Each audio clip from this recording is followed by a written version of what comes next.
going on, everybody? Welcome to the Free State Podcast. I'm here with Scott. Scott, how you doing? I'm doing well. How are you? I'm doing great. Just got some more chickens after a fox attack, so got to bump those numbers up. Yeah. So I got them all comfortable and stuff before I hopped on here. So tonight's guest is J'Den McAdory. I believe that's how you say his last name. I forgot to ask him before we started, but he can correct me when he hops up on here.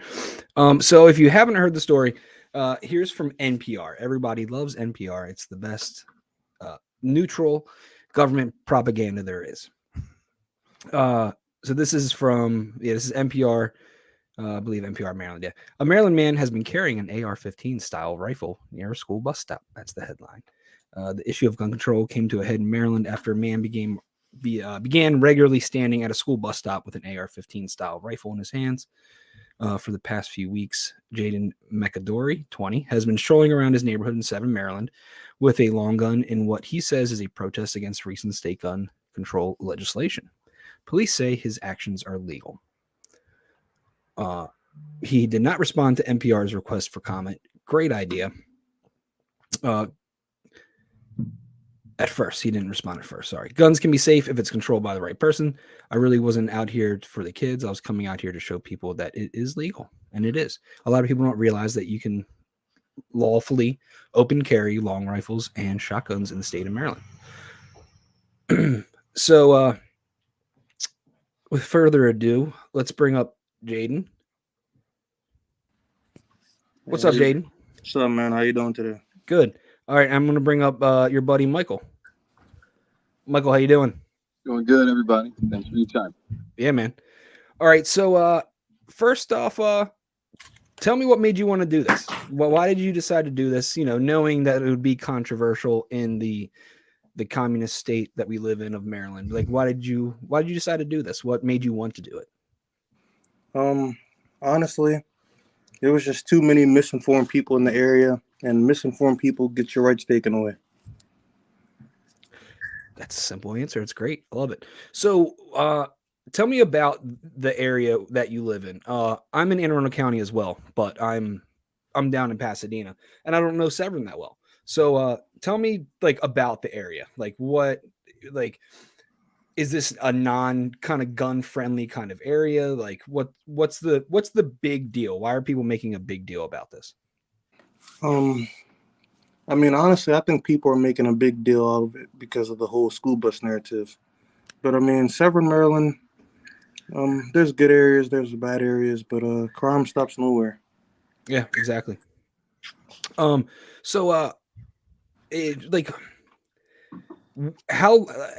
long have you been, or how long have you been a firearms advocate? I guess is a good place to start.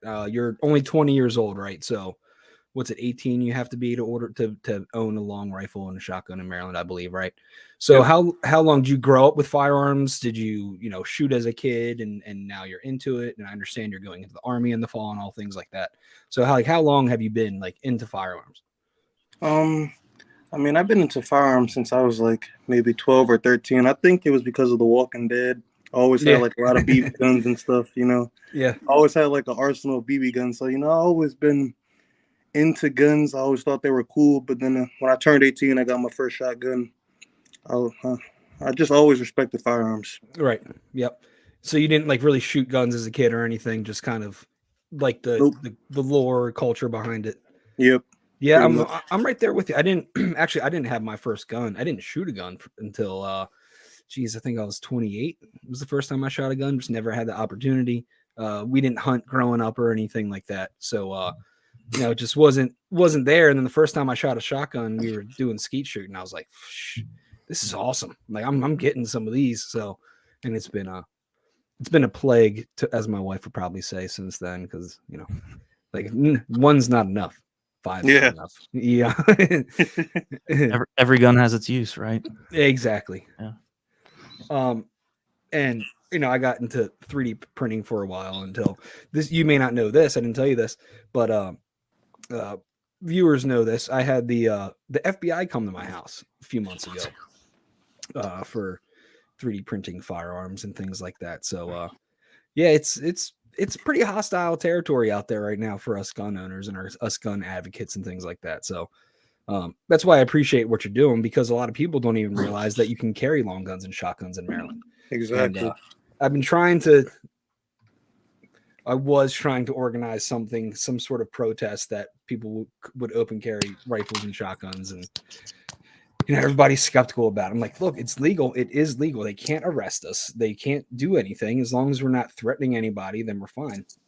But it's a big step to take. It really is. You got to have a set of cojones on you in order to do it. Yeah, man. Like my family. I mean, I wanted to open carry when I turned 18.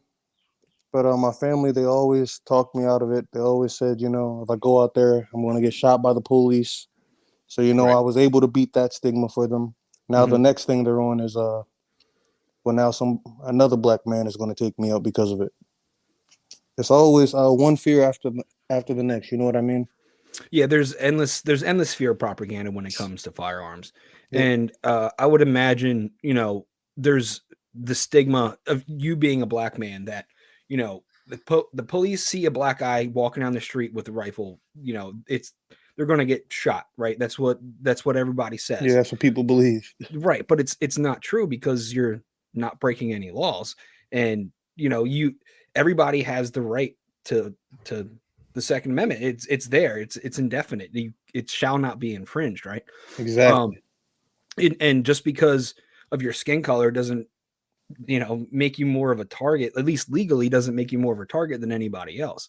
So I mean, between just being carrying a rifle in public and then being a black man to do it in public, dude, you got some balls at 20 years old. I'll give you that for sure. I appreciate it. I'm luckily Anne Arundel County police aren't that bad, so Yeah. How is the police? How have the police, like, I'm sure you've been talking to them because they've been there pretty much every day or every time recently. Yeah. So how, like, have you talked to them? Have they kind of been supporting you, or have they like kind of try to talk you out of it? Like, what's your interaction been with the police? I mean, so far everything's been respectful on both ends. That's the way I look at it. I feel like I'm getting support from them. It's a few cops that might be liberal or something they just don't understand. But overall, I feel like I've been getting respect. They've been upholding the law, and it's been a pretty good time out there exercising that right. So, how long have you been doing this? Like since like February, right? Is like the first time you came out? Well, February was the first time I got stopped by the police. Oh, okay. I think I've been doing this since maybe November, December. Wow. I got my hunting license this year and everything. Started carrying more, started having the shotgun on me more. Then I just decided to start open carrying back in November. I was actually in Baltimore City. That was the first time I probably open carried, and nothing happened. Didn't get stopped by the police or nothing. Hell yeah! Because I mean, you can do it. You can do it. It's awesome. I'm gonna start carrying my rifle now. So what was like your initial reaction, like when this started to get traction? I guess it was last week, right? Last week. So what was that like, starting to get news stations, and I mean, you've been picked up nationally on these stories at this point. Like, how has like all them, I'm sure you've been getting a shit ton of calls for interviews and stuff like that. Like, what was your initial reaction when it started to kind of like blow up? Well, the only reason I talked to media was to try to revert the whole school bus narrative thing, and it just didn't work. They stuck with it. So I mean, that was pretty much the only reason I wanted to talk to media. But other than that, I wasn't doing it for nation attention. I was doing it for community attention, to wake up the people in my community. Right. So have you, in your community, have you kind of become like an advocate for, gun ownership, that it's not, this kind of negative thing that, anybody can own firearms, right? I mean, not anybody, there's certain stipulations, which, well, that's a different discussion altogether. Yeah. But, have you kind of woken up some people, like, lifted the veil off some people's eyes, like saying like, this isn't a stigma, like there isn't anything wrong with gun ownership, like it's not the guns, it's the people that do the violence, things like that? Have you had any success with that within the community yet? I mean, I think I have. I think it's 50-50. When I'm outside open carrying, most of the time in person, I'm getting support. It's online or something. That's where most of the negative support is coming from, because the people in my community, that know me, that seen me grow up here. Mhm. I mean, they know I'm no harm to them. It's the people that don't know me and that's watching the news or driving past me, recording me, and then making up a stereotype. Right. Sorry, I'm reading this question.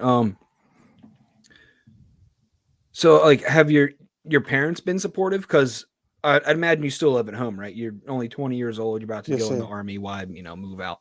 So your parents have been supportive with you on this and everything like that. They've been supporting me for the past month. You know, they were able to walk around with me a few times and actually see how it was. They were able to, alleviate their fears pretty much. Yeah, I mean, I'm sure as a parent, it's nerve-wracking as hell. My kid's out there holding a rifle, and somebody could, mistaken him as a threat, and then, there goes my baby boy. So yeah, I can totally get that. But that's awesome that your parents are supporting it, because if your parents are supporting something that you're doing, then it's at least at 20 years old, for me, at least 20 years old, if my parents approved what I was doing, then I knew that I was doing something right or something just. So that's awesome. Appreciate that. Yeah, man. So you have your buddy Michael here. So how many people do you guys have in your group kind of doing this or kind of advocating for this kind of stuff? How many of there are you? It's a good amount right now. I don't want to give the exact number, but it is a good amount right now. I don't blame you. So I'm trying to word this right. No, I'm not even going to ask that question. Not going to ask that question. But so, how many people within your group have you had out there at a single time? Is it like, has it been multiple of you multiple times, or is it usually just you out there? The most I had in one day was 3 men armed with me in one day so far. And so kind of back to the school bus thing. From what I understand, the police asked you to move away from the bus stop a little bit or something. Like, is that, and it's kind of quelled some? Well, no, they never asked me to move away from any bus stop because, I never stopped outside of any bus stop. That's why right now I'm in the process of requesting 40 hours of body cam footage from February until now. Oh, but cool. Yeah, pretty much they asked me if I could not carry between 2:30 and 4:30, and at the time I thought that was horseshit because I don't have that much time in the day to carry, and I don't need the police department trying to tell me when I can and can't carry. Yeah, absolutely. Yeah, I just, on that whole like bus stop narrative, like I walk to the end of my driveway and step in the street. I'm near a bus stop because the closest intersection is a bus stop, and it's like, I think that's kind of what has happened is you're just going outside your house in your neighborhood, and in my neighborhood, yep. And the closest intersection is going to be a bus stop, and yeah, that's I mean that's like proof that the media doesn't have our best interests in heart right there, because you're not at a bus stop, you're just at an intersection, and it just happens to like be near a bus stop, right? There's nothing you can do about that. You're doing a form of protest, and you want the most visibility that you can. You're not going to go stand on a one-way street and do this. You're going to go stand in an intersection where there's a lot of cars, a lot of vehicles, people walking by, stuff like that. And the fact that they asked you to not practice your Second Amendment rights between a certain time just because it would make people comfortable is bullshit. And I support you in saying, I regret, I decline to fulfill your request because there's nothing legal about it. They can't, arrest you just because you're there when kids get off school buses and that you're there. You know what I mean? Yeah, I figured if I accepted to that, it would just be another thing they would want me to not do, because I agreed to not be out there when the elementary school students come back because they're young, small children. I really don't give a shit, but I decided to not be out there during that time. But they tried to ask me, well, what about middle school and high school? That's when I got to draw the line. You know what I mean? Because then it's going to be like, all right, what about maybe just carrying once a week or once a month? It just won't end. Yeah, exactly. Right. Scott, you going to say something? No, I was just agreeing. Yeah. I mean, you got to draw a line somewhere, right? Sure, little kids, okay. Yeah, I get why you would kind of be like, okay. But middle school, high school kids, they're, it's not like you're flagging people or something. You know what I mean? Like, I've seen plenty of pictures and videos. You got amazing trigger discipline. You're not flagging the whole neighborhood. you're not doing anything. You're not a threat at all. And it's, and I'm glad that you drew that line because it's so stupid. So you're going into the Army in the fall, correct? I leave August 10th. August 10th. So I'm guessing you're going to keep doing it until you ship out, right? Yes, sir. Hell yeah. Are you trying to keep this is it a protest? Like, would you call it a protest? Well, I think that's that's another thing I try to talk to the news about. Like, I mainly say it's a form of deterrence from the crime that's in the area. I do protest against Article SB1 because that's a little for shit too. Yeah. Oh yeah. So Yeah, I threw that out there too, saying that's why I'm out there. But it's mainly deterrence. All right, cool. So you are kind of doing a form of protest, but you're actually out there doing a community service the way that I see it. So, and that brings me. You brought up SB1, and I wanted to ask you about your opinion on that, and you did. So I had a quote. Where did it go? By Wes Moore. He said something stupid. Let me see if I can find it real quick. Do you know what article that was in, Scott? I know I had it. It was the one from WBAO. Okay. That's what I thought it was. Yeah, let me bring up this quote real quick from our lovely new mayor or governor, and let me get your opinion on it. Let me see. Pardon the dead air. I can read it if you'd like. You got it? Yeah, go ahead and read it. In front of me. Yeah. Just curious if you had actually heard or seen his comment and if you had thoughts on it, but I'll just go ahead and read it for people watching. He said, and this was a statement released by his office, to stem the tide of gun violence and create safer, stronger communities, we need partnership, not shallow acts of cowardice and intimidation. Scaring our kids and threatening our communities won't help make Maryland safe. The governor won't allow these tactics to stop his administration from taking common sense steps to protect our communities.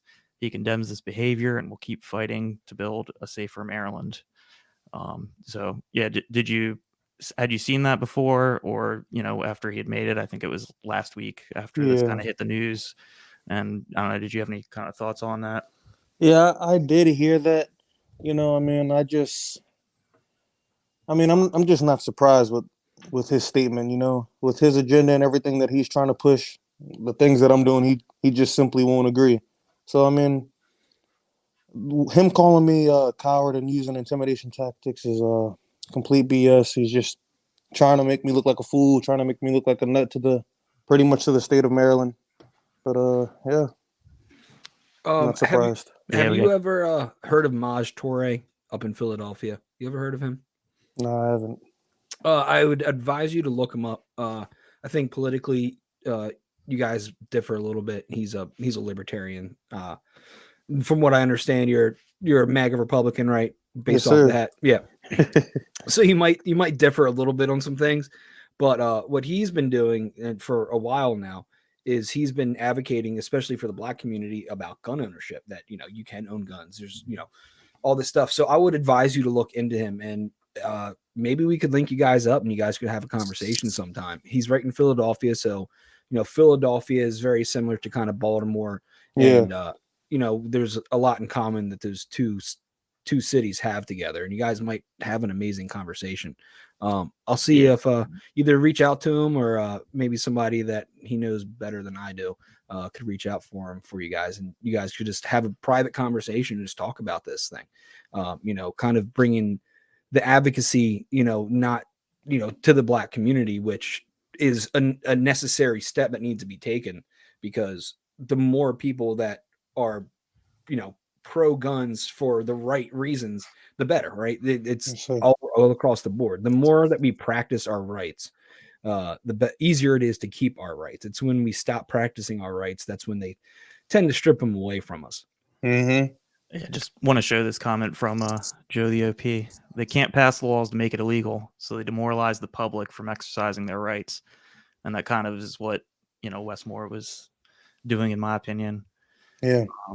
And just more on the Maj Toure, the group he had, what he does is he has like a community center up there in Philadelphia where he has classes, and they're free to people in the community. And he really focuses on gun safety and de-escalation, and techniques, because it's like, from his perspective, what he sees, a lot of the violence problems are either people aren't safely using firearms, or they, are letting conflicts get out of control and not, escalating instead of de-escalating and things like that. So yeah, I think the advocacy work that he's doing is good work, and it's worth checking out. Yeah, I'm gonna definitely have to check that out, because a lot of these murders that are happening is just from a lot of people not knowing their rights. They don't know they can legally defend themselves. So you got all these people going to jail for all these illegal firearms, and all they want to do is just defend themselves. So I mean, if people knew their rights and knew their gun laws, there'd be a lot more people out of jail. Yeah. Oh yeah, I agree. And potentially less murders. And like you always hear it from the left. They're like, "Oh, what do you want it to be, the Wild West?" Like, no, I'd like sanitation and being clean and somewhat civil. But you got to think, back then, everybody knew that everybody was carrying, whether you could see it or not. And there was that level of mutual respect, right? Because if you try to run up on somebody back then, you may not live. You'd really have to be bold and brash and desperate to do these kind of things. Yep. So there is a level of mutual respect when you have an idea that most people are carrying a firearm. You were starting to see it. I think it's been 2 cases so far since the shall issue thing has passed in Maryland, even though SB 1's trying to take that away, essentially. Where people have lawfully defended themselves, shot and killed somebody that was trying to rob them or whatever. And there was no trial to come out of it. All charges got dropped. Of course, they got investigated because somebody got shot and killed. But no charges got brought, because they did what they had to do to protect themselves and their family and things like that. So I honestly, we rolled through the questions pretty quick, to be honest with you.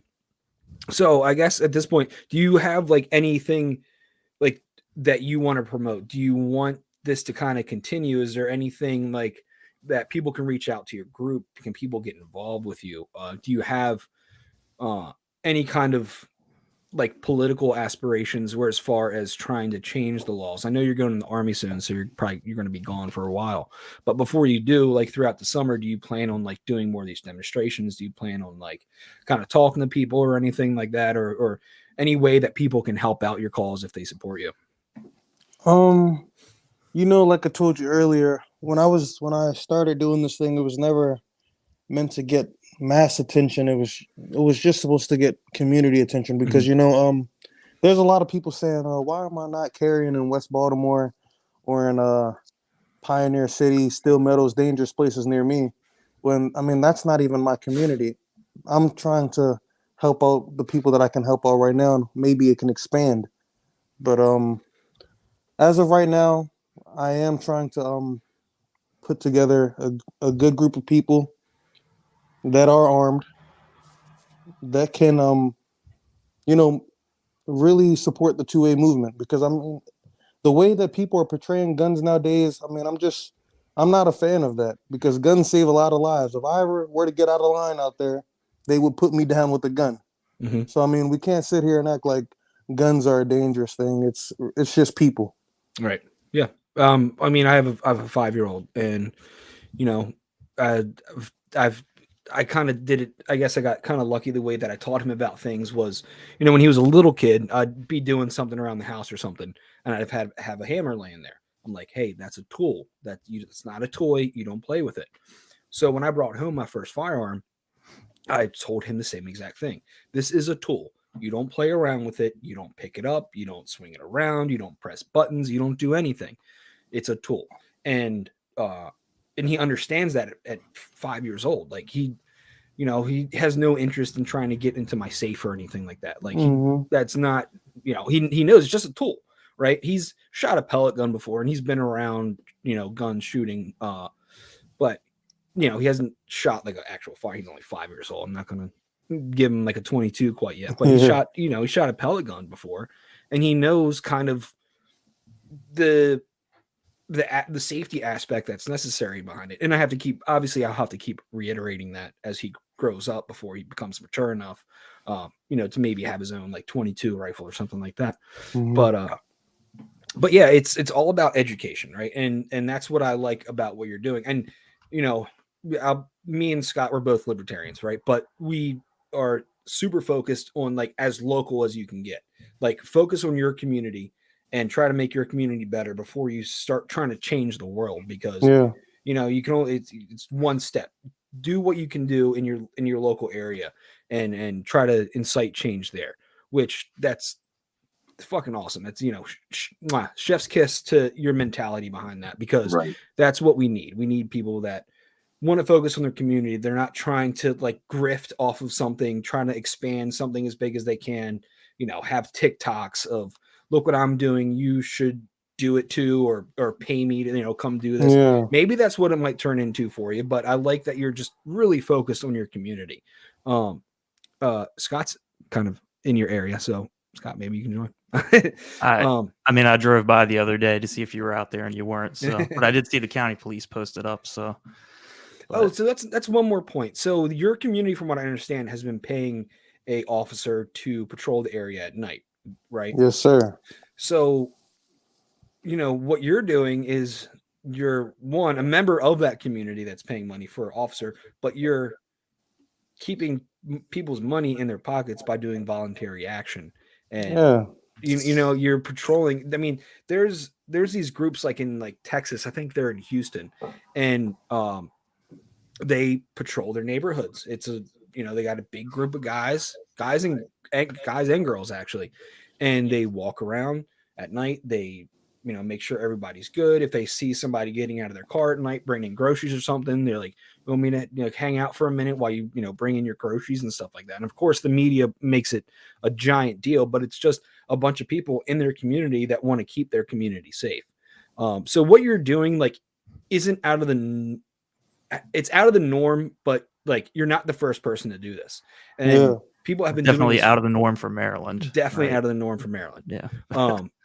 But like, you know, what you're doing is something that has been done throughout history. You're essentially private security that's doing it voluntarily because you care about your community. You're not in it for a buck. You're not in it to, I mean, if I had imagined the person, you seem like a person that doesn't want the media talking to you. Like you're not trying to do this for fame or, like I was saying, to grift off of, you know, this scenario and kind of like capitalize off of it. You just want your community to be better. So for that, I commend that hugely, and you know, you have my support. I appreciate that. Yeah, man.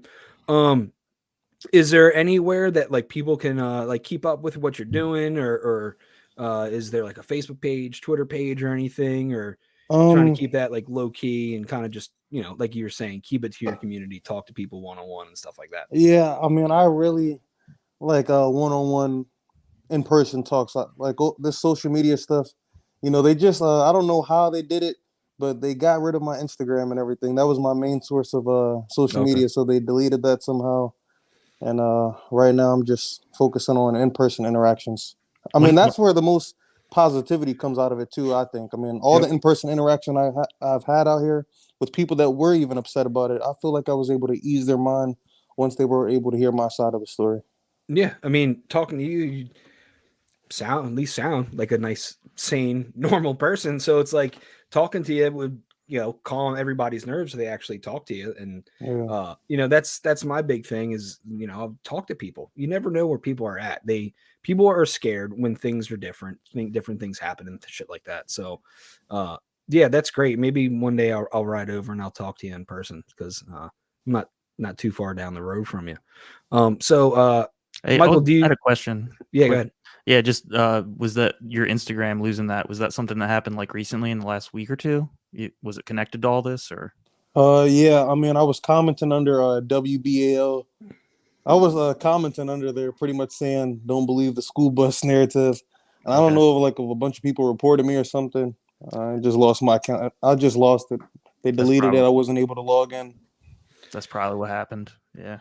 Yeah, Meta doesn't like Facebook, and Instagram's owned by Facebook, right? Yeah. Yeah, there was nothing I could do to get it back. They're pretty they're moderate. What is it? Moderation? Is that what they call it? Which is ironic. You know, moderation are pretty draconian. Yeah, their HR team. Ask me how many Facebook pages I went through during COVID lockdowns. Probably at least 20, man. No, not 20, 11. I went through 11. God damn. But they kept finding me every time, shutting me down. And one time I caved and actually sent them a picture of my ID and stuff like that, because my original profile that I've had since, I don't even know, when Facebook first came out, I guess, a bunch of pictures and stuff that were only on Facebook. So I did cave the first time and like, here's my ID, like blah blah blah, like I just want my thing back. And they were like, thanks for your ID, but you're not getting your fucking profile back. I was like, great, awesome. Now you guys have a picture of my ID. Fuck you guys. So then I kept making profile after profile, and it ended up being 11 of them that got the boot, and I've been playing nice since then on this one. My most recent one, but actually we have a comment right here from our friend David. He said, would you be willing to walk into the Lion's Den by attending our Anne Arundel County NAACP meeting to talk to the black leaders who are attacking his character? He said he would go with you. He's actually a member of the NAACP. Would you be willing to do that? When is that thing? Is that the people that was pretty much condemning me yesterday? Yeah, I think so. I reached out to the guy, Carl Snowden, yesterday. I reached out to him. I feel like he got a pretty good understanding of the type of guy I was. He's only taking in information from the media, it seemed like. So he had no clue why I was really out there. Right. Well, that's good. That's good that you reached out, because, a lot of these, when the left kind of attacks people like that, they just kind of ignore it, like, oh, I'm not wasting my time. But it's worth, at least shooting them email, a message or something like that. Yeah. So that's cool. But, if it's something, if you think about it, sleep on it or something, let me know and I can get in contact with our buddy David, and he'll go with you. I'll go with you.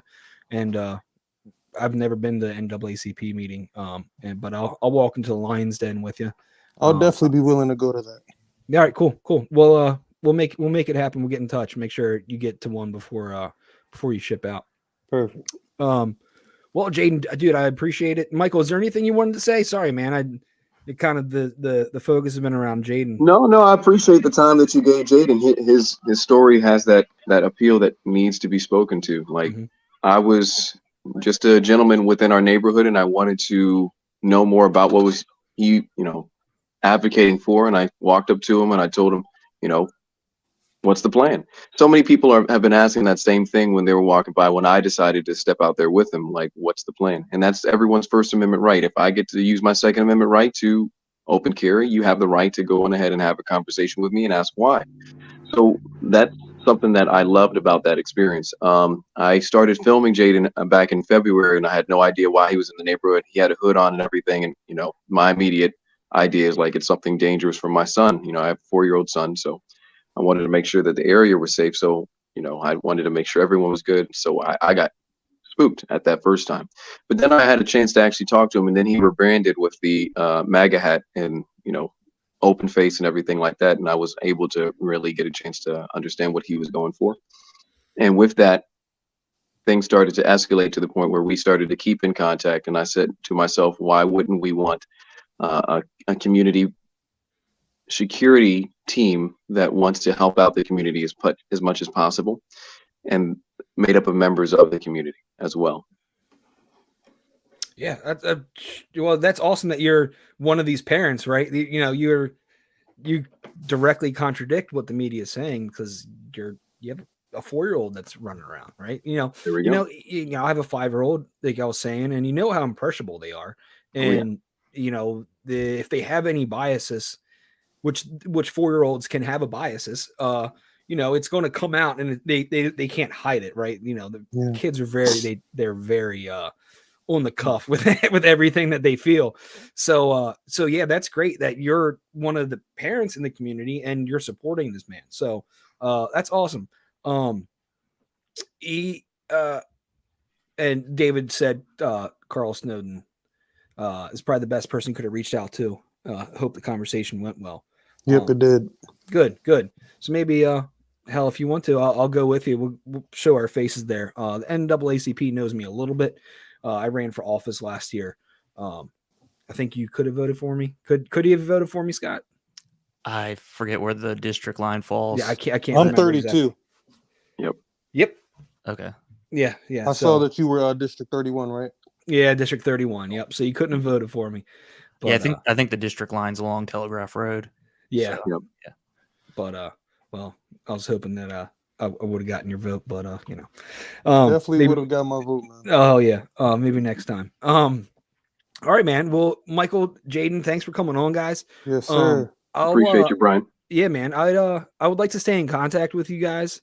Kind of I'll come out there with you one day if you want. And I'll go to NAACP meeting with you. My buddy David, he'll definitely give us a warm welcome. He's been in the NAACP for a long time now, and he has their respect, and they disagree on a lot of things, but they have, he has their respect. So yeah, reach out to me if you're ready to do that. I'll talk to David when the next meeting is, and yes, sir. Go there and talk to some people and try to change hearts and minds. I mean, that's what the liberty movement is trying to do. We got to change hearts and minds, kind of de-propagandize people from the things that we've been taught our entire lives.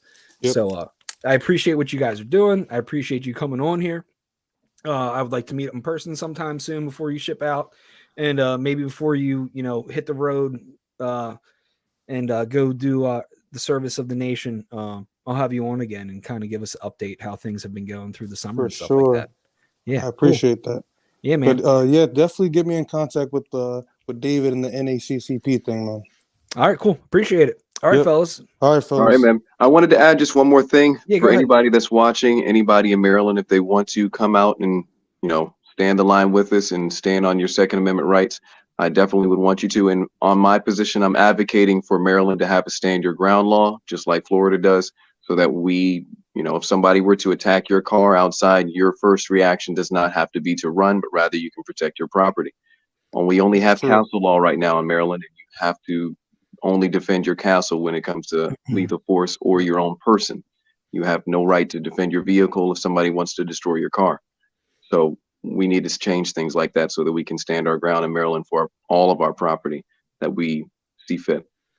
But now you're talking my language. You're talking legislation and stuff like that. So that's there we go. Get into. So yeah, we'll definitely be talking in the future. Yep. New Disney Road, Severn, Maryland is where we'll be at every time. All right. Cool. I'll have to ride out there for sure. I might bring my shotgun just because it's